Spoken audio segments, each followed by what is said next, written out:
Sergio Chous, economista del otro lado. Sergio, ¿cómo andás? Bienvenido, gracias por este ratito aquí en Bunker Media. Sí, claro, por fin, gracias. Se hizo la luz y lo veo aquí en pantalla. Te quería consultar por la viralización del contenido de Cristina Fernández de Kirchner de acuerdo a el ataque que sufrió en su despacho en el Congreso. Que te quería preguntar si sentís que fue adrede y si eso influyó en su actualidad y en el acuerdo. Bueno, a ver, primero uno rechaza toda forma de violencia, ¿no? Me parece que ayer se trató de grupos muy radicalizados y grupos marginales.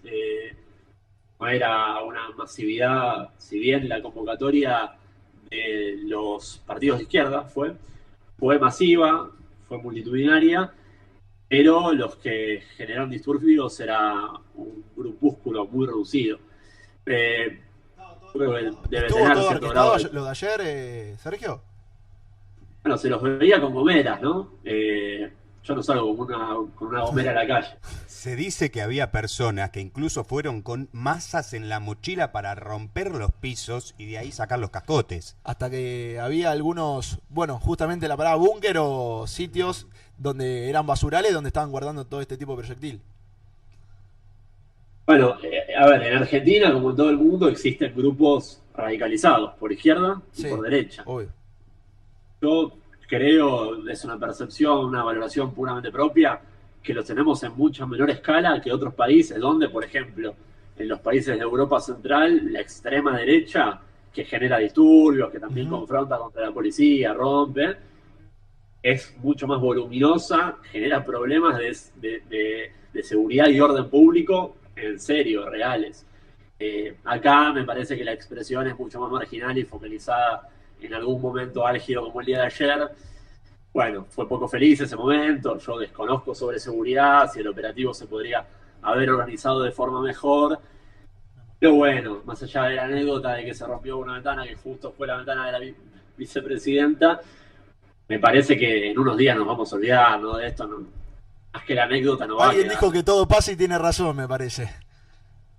Y lo que está de fondo, lo que tenemos que discutir en serio es sobre el programa, sobre por qué llegamos a ese programa, se podría haber negociado mejor o no, qué alternativa tiene nuestro país para en un futuro no volver a caer en el Fondo Monetario. ¿Lo puede salpicar a Macri esto? Porque digo, fue el que empezó y el que termina adjudicando toda esta deuda que hoy tiene Argentina.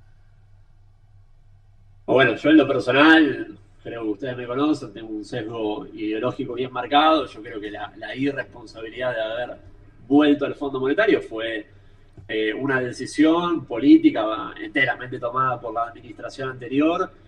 Mi evaluación ideológica fue totalmente desacertada, porque había otra alternativa en aquel entonces, en 2018, cuando nos cerraron la puerta de los mercados internacionales para refinanciar de forma voluntaria con los privados, en vez de ir al Fondo Monetario. Lo que debería haber hecho la administración de Macri es reestructurar privados. Hola. Sí, te escuchamos, te recibimos, Sergio. Estamos hipnotizados con esta clase. Me quedé congelado, disculpe. Reestructurar privados de forma previa, sin ir al Fondo Monetario.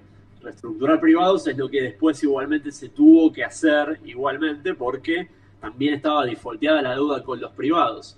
Entonces, bueno, ¿por qué razón no lo quiso hacer Macri? Bueno, porque no quería pagar costo político y reputacional de tener que encarar una reestructuración de su propia deuda con los privados, con el descrédito que eso genera en los mercados internacionales, ¿no? Cualquier proceso de reestructuración, obviamente, te castiga en términos financieros y en términos políticos. Decidió no pagar ese costo, vendió el programa con el Fondo Monetario como un programa más laxo solamente por el hecho de tener la tasa de interés baja. Es verdad eso, pero no es el único factor. Tener una tasa de interés baja, más baja que el promedio del mercado, si se quiere, tampoco es nula, no es el único factor. Hay otros factores que son preponderantes, como el hecho de que al Fondo Monetario no se lo reestructura. La deuda con el fondo no se puede renegociar y quitarle una componente de capital, porque le estás debiendo a todo el mundo y el Fondo Monetario es un acreedor privilegiado, se pone primero en la fila siempre. Con lo cual, bueno, en mi evaluación subjetiva no fue una decisión acertada y fue enteramente la administración anterior, porque en ese momento, si ustedes se paran en 2018, en enero de 2018, no estaba en el espectro de posibilidad, no estaba en el debate público si Argentina iba a ir al Fondo Monetario. Macri mismo lo negaba. Una vez había venido una visita de la anterior directora gerente, Christine Lagarde, y le preguntaron, pero por la galería, no le preguntaron con una previsión, digamos, firme de que podía llegar a pasar. Están evaluando un programa crediticio en Argentina y ella lo negó, Duhovne lo negó. Bueno, meses después pidieron 57.000 millones de dólares. Sí, Santi. Sergio, ¿qué opinás sobre los dichos del periodista argentino Alejandro Berkovich sobre que el acuerdo no va a funcionar y se va a tener que negociar nuevamente en unos meses? A ver, sobre toda evaluación crítico que manifieste incertidumbre sobre las perspectivas del nuevo programa son válidas. Yo tengo las mismas dudas, porque las contingencias de lo que puede llegar a pasar en la ventana de evaluación del programa, que dura, como dijimos, hasta 2024, bueno, hay una multiplicidad de cosas que pueden llegar a ocurrir, partiendo desde los precios internacionales hasta el hecho de que Argentina no logre acumular los dólares suficientes como para mantener la rueda de la economía girando y por ende tener un buen resultado en materia comercial.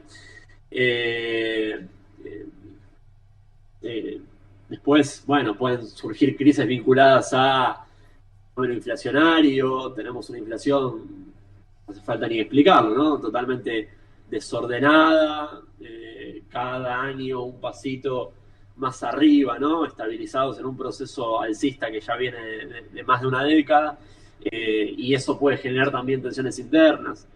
La incertidumbre tengo la misma. Lo que pasa es que en lo personal me cuesta ver cuál es el escenario contrafáctico que se propone a cambio. Si cerrar un programa, que así como decimos que es difícil cumplirlo, también hay que decir que a Argentina se le pidió menos cosas que a otros países con programas similares. La comidilla más mencionada al respecto es la de las reformas estructurales, previsional y laboral. Es una imposición típica de este tipo de programas y Argentina no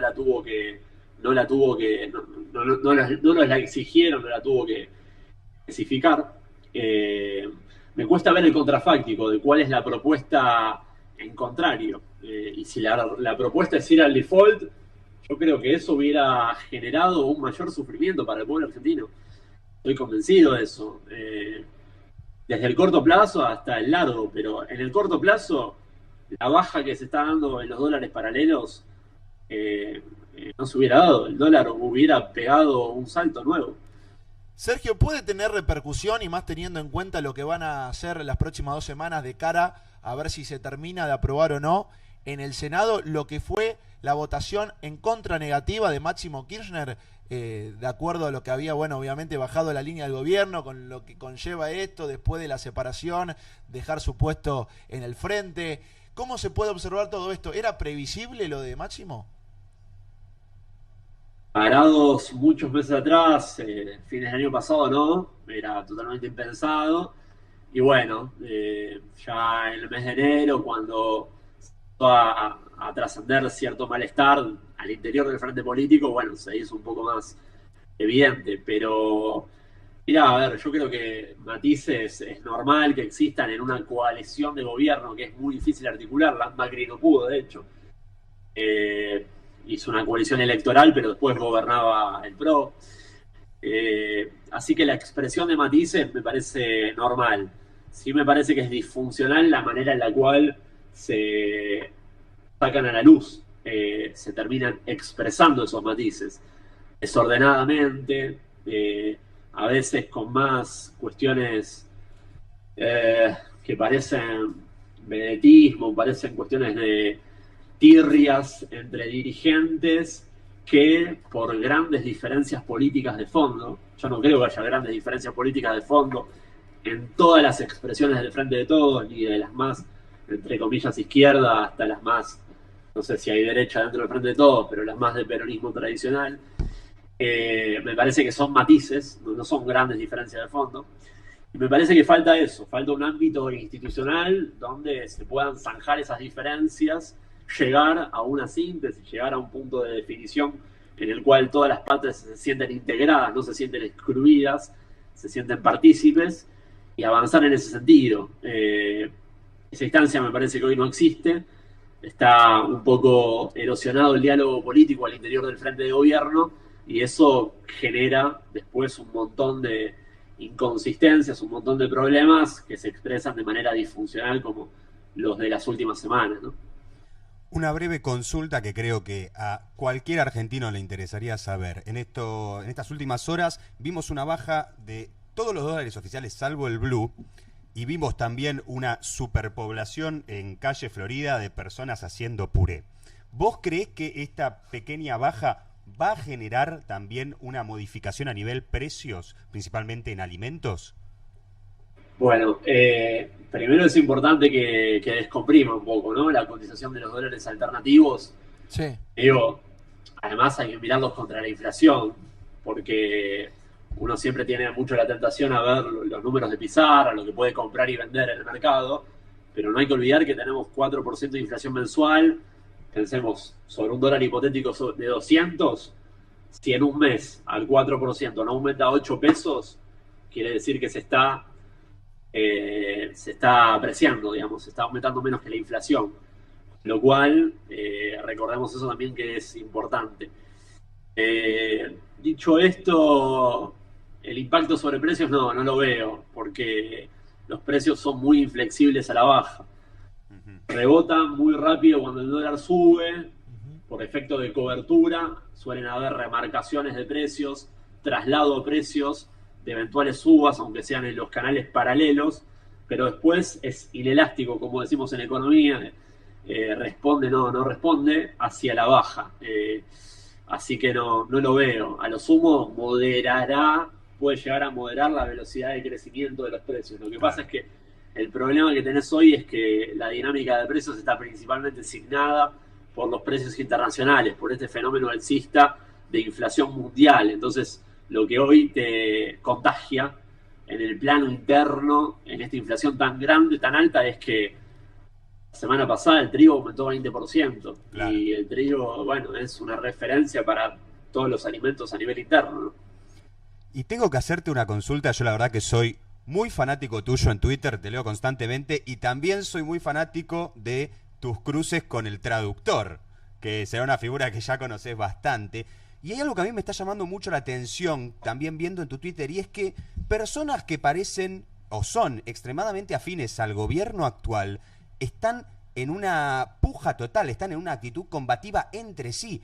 ¿Vos creés que las pujas internas que hay a nivel político dentro del Frente de Todos estaría repercutiendo a nivel mediático en sus representantes, que vos también sos uno de ellos porque sos una persona muy buscada por el votante del Frente de Todos?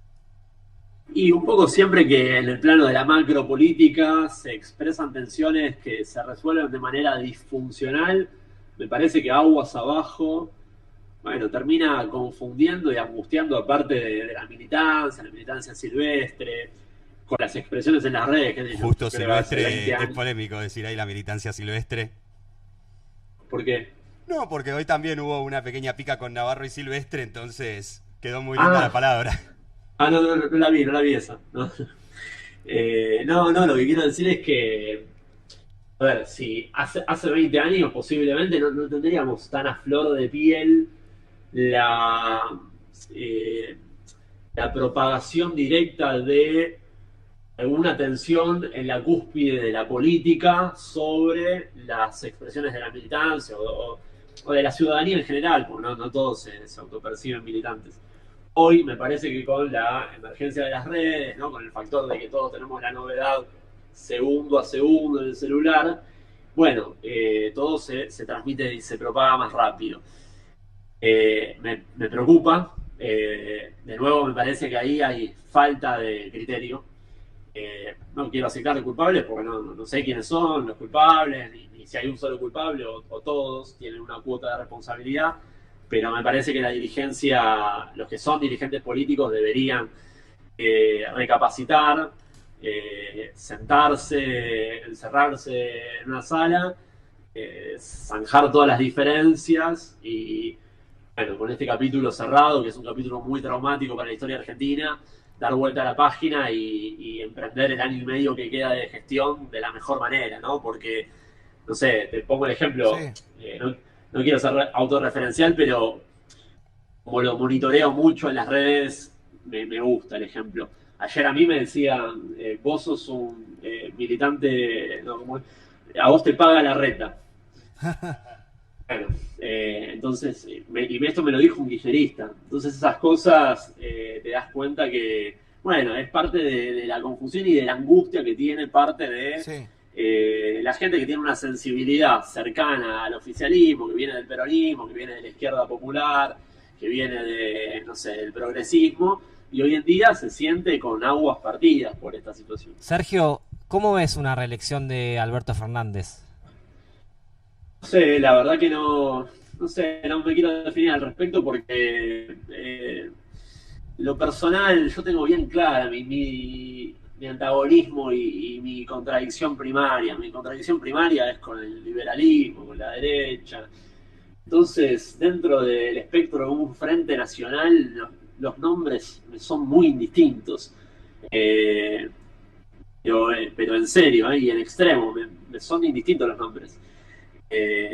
A ver, digo, si ese es el escenario a partir del cual se consolida un dispositivo político suficiente como para que no vuelva las fuerzas conservadoras, las fuerzas liberales, acá tenemos liberales conservadores, paradójicamente, y la derecha, bueno, bienvenido sea, y si es otro el nombre, o si tienen que ir internas y ganar el mejor candidato, también. Pero yo en lo personal me enfoco en la contradicción principal y dentro de las expresiones del Frente de Todos o del campo nacional en un sentido amplio me es indistinto y casi que me parece secundario, digamos, cuál termine siendo el candidato que lidere el proyecto. Sergio, la verdad que te agradecemos por todo este rato, por toda esta aplicación, la clase, como decía hace un ratito mi compañero Gato. Bueno, nos esclareciste entonces toda la situación y esperemos pronto poder tener una nueva comunicación con mejores noticias que esta semana, así que te agradecemos por la deferencia de haber salido aquí en Búnker Media. A ustedes, felicitaciones por el programa y a disposición. Hasta ahí entonces la palabra de Sergio Chousa, economista